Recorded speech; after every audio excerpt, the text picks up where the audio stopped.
The Utah Jazz are looking at two high quality wings that can both play offense and defense. The Jazz have a big decision to make in the 2025 NBA draft on Wednesday.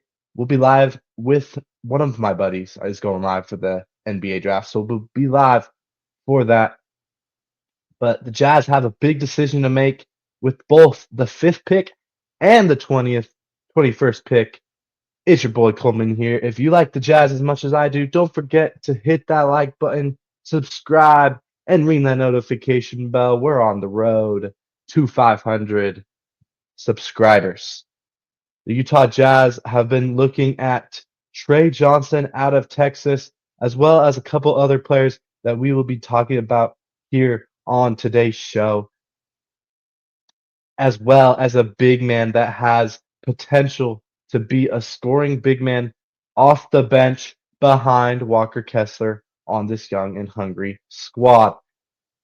First, we're going to go over Trey Johnson from Texas, a high IQ player that really knows how to score. He can pass the ball. He can be a great wing next to Keontae George and Isaiah Collier, who you know if you're a Jazz fan.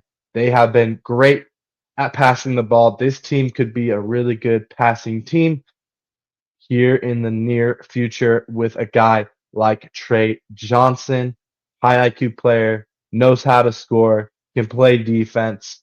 Wouldn't mind a guy like him at 5. There's also rumors about a guy from Oklahoma. His name is Jeremiah Fears, another guy that the Jazz are also potentially looking at. Great scorer, a little skinny, kind of needs to bulk up, but a great scorer who has the potential to be a great defensive guy as well. To be a Tyrese Halliburton.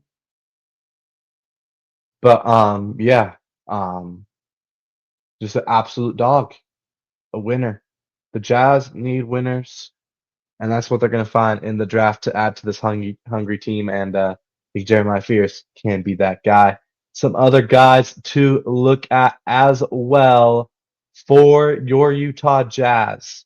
A guy out of the Mountain West Conference, Nick Clifford, Nikhil Clifford, or whatever his freaking first name is. I know this guy. I watched him a ton um, at Colorado State because I'm a big Utah State fan. So I know the Mountain West quite a bit. This guy absolutely destroyed my Aggies twice. He's a great player, man. Like this guy is a walking bucket. He's a dog. He's the type of guy that the Jazz need. Um, has size, gives you that energy, and he can go get a bucket. Now his shooting needs a little help. His shooting is but he can go get you. But he's lethal from mid range, like low key, like a Devin Booker. But another guy the Jazz should look here at. This guy's gonna be a lower in the draft, though. This guy is a guy we could look to draft at 21 if we want him. And there's a lot of rumors the Raptors might go get him, the Magic might go get him, the Jazz, some of those teams around that 20 to 26 area here for Nate Clifford. That's his first name. So yeah, wouldn't mind him as well on the Jazz. And one more guy to look out for the Utah Jazz potentially drafting this young and upcoming center that I believe has the potential to be the scoring big man the Utah Jazz have never, well, they have had a scoring big man before. His name is Karl Malone. But this could be another scoring big man the Jazz could get here to help them out. Before they had Gobert, he couldn't really score, but he had really good defense. Um, Walker Kessler, he's a great defender. He's looking to improve his 3-point shot. Last year, he was actually knocking down the 3-point shot a little bit. He just doesn't take that many threes, and he's getting better at offense. I think he's already a better offensive player than Rudy Gobert, and has the potential to be better at defense. But This guy Asaf Newell from Georgia, already a great defensive big man. Really, he's not that skinny. Like he's pretty big. He can move, which is a big thing. He's athletic. Um, he's gonna dunk on your favorite center. Next year if the Jazz get this guy. Very athletic, big man here, and he's really, really good at defense. And people are hating on him, saying, "Oh, his offense isn't good. Like he can't just go get a bucket and uh, and all that." But from the highlights I saw, he looks like a guy that in the NBA he could develop to be a nice offensive big man for a team that needs more scoring. And that's exactly what the Jazz need. I think the Jazz defense is pretty good. I think Walker Kessler is a great defensive big man right there. Of course, Taylor Hendricks had that nasty knee injury last year. He'll be coming back. He's a great defensive wing. Cody Williams did not work out with the Jazz. I think he's gone. Maybe to the Thunder or something, pair him up with his brother. But um, I don't think Cody Williams is here in the future. I think Clarkson's gone. Maybe even John Collins. But John Collins is another good defensive guy, really good at rebounding. And Taylor Hendricks, like I said, great defensive wing. We got some guards that can score and play defense as well. Isaiah Collier, that man is great at passing. He can score downhill. Now his 3-point shot's not the best. But he kind of reminds me of Taylor Horntucker. Great at driving downhill, can facilitate, needs to develop that 3-point shot, and he'll be great. And his defense is pretty good at too. So if the Jazz could get a nice scoring big man, maybe to come off the bench behind Kessler, that would be nice to have an energy guy off the bench behind Kessler. So another guy right there. And last but not least, the man that probably the Jazz will not get here because he has been having some issues with multiple teams at the top of the draft in having what was the word? In having my mind just totally went out. In having like training, like coming to their facility and training, a workout. Ace Bailey, a guy that is definitely top 3 talent, and he's falling on a lot of people's boards. ESPN, CBS has him going 6 or 7. Like a lot of these people, big time networks have him going later in the draft, like 7 or 8.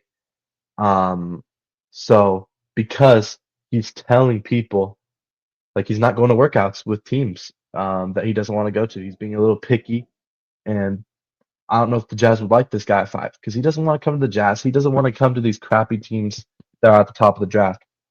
Except even the Mavs, he doesn't want. Well, the Mavs obviously get Cooper Flag. He doesn't even want to go to Spurs. He doesn't want to go to the Jazz.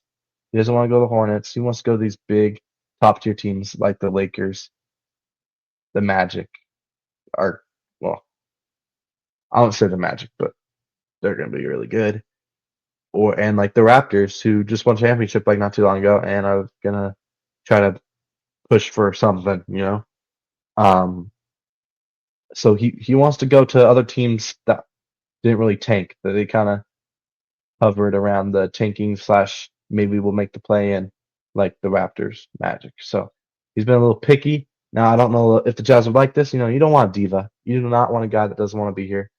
Of course, but just great talent and another guy Jazz should look out at. So look at. So he's from a not really a well-known school though. They didn't even make the tournament. But he's a great player. Um, we'll see. Personally, now we're gonna go to who I want. We're gonna go back to who I want. Once again, I'm really high on Nate Clifford from Colorado State. I think he'd be great for us. An underrated guy. Started with Colorado, then went to Colorado State Mountain West, and yeah, I think he could be a great guy for the Jazz at 21. Of course, I really like that center as well.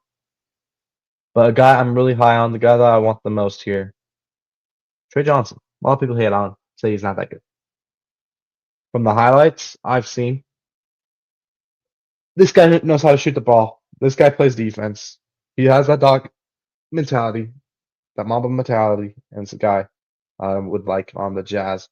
Um, Jeremiah Fears has some of that mentality, great scorer, but his defense is as good as this guy. We need a two-way guy that could be a star potentially in a couple of years next to Markkanen. And we're going to get some trade rumors too about the Jazz as well. Apparently, there's rumors about the Jazz trading for the third pick and Paul George, but we'd have to give up the 21st pick and Markkanen for that third pick and Paul George.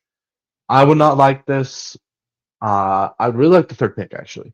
But yeah, I would do this for the third pick, but there's no way in heck I'm giving up Lauri Markkanen. No way. If we could trade Clarkson, John Collins, maybe that 21st pick and some other picks, but not the fifth pick, and get the third pick and Paul George, just say get rid of his contract, let him walk, let him become a free agent. I say yes. Get the third pick, get the fifth pick. Because then you could get a guy like maybe even Dylan Harper falls down 3. Or a guy like VJ Edgecombe. And then you can go out and get Trey Johnson or Jeremiah Fears. And then at 20, and then you wouldn't have the 21st pick anymore, which would suck. But yeah, so I think the Jazz, if I was the Jazz, I would just stay at 5. I don't think they're going to trade. We'll see, though. I feel like draft day is going to be crazy with the trades. There's going to be a lot of trades during the draft. And I think the Jazz could make a move trading up, maybe trading back. I doubt trading back, but trading up is definitely something the Jazz may do. But if I'm the Jazz, I stay at 5 and try to get a guy like Trey Johnson, who I think is going to be a star in this league. Some other guys, Colin Knipple, on the thumbnail. I think he's a role player. I don't know. He's a good role player. Like borderline, he could be a star in this league. Potentially. Reminds me of Austin Reeves, is a role player. But we'll see. Maybe we'll go that route. There's that center from Duke. I doubt we go there though. He's just a defensive guy. Not really I think his offense is all right, but I'd rather have the guy from Georgia, Hassan Newell. But yeah, I'm really high on Trey Johnson. I hope the Utah Jazz get him. The Utah Jazz are making smart moves. They're gonna go get the guys they need on this team at 5, at 21. They're gonna build this young team the right way. And they can continue to rebuild. They're not gonna tank anymore. They've already came out and said that pretty much. And yeah, let Ryan Smith cook and freaking Austin Ainge, And yeah, Utah Jazz are the next up and coming team in the NBA. If you guys haven't already, don't forget to hit that like button before you leave. Subscribe, ring that notification bell. It's been your favorite Ginger. I am out. Peace and go Jazz.